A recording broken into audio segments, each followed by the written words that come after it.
ചാലിശ്ശേരി അടിമന പാടശേഖരത്ത് 10,000-ഓളം താറാവുകൾ തീറ്റ തേടിയെത്തിയത് ഗ്രാമത്തിന് അപൂർവ കാഴ്ചയാകുന്നു.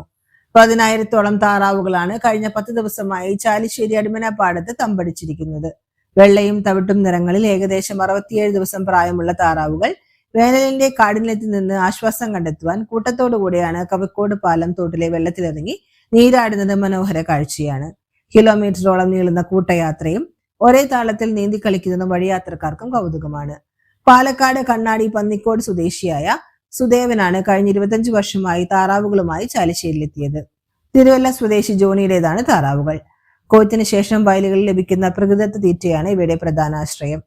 കാലാവസ്ഥാ വ്യതിയാനങ്ങൾ ശക്തമാകുന്ന സാഹചര്യത്തിലും തോടുകളും ജലസ്രോതസ്സുകളും ജീവജാലങ്ങൾക്ക് അഭയകേന്ദ്രങ്ങളായി തുടരുകയാണ്. 5 മാസം പ്രായം വരെയുള്ള കാലയളവിൽ കേരളത്തിനകത്തും പുറത്തുമായി പാടശേഖരങ്ങൾ തേടിയുള്ള താറാവുകളെ യാത്ര തുടരുകയാണ്.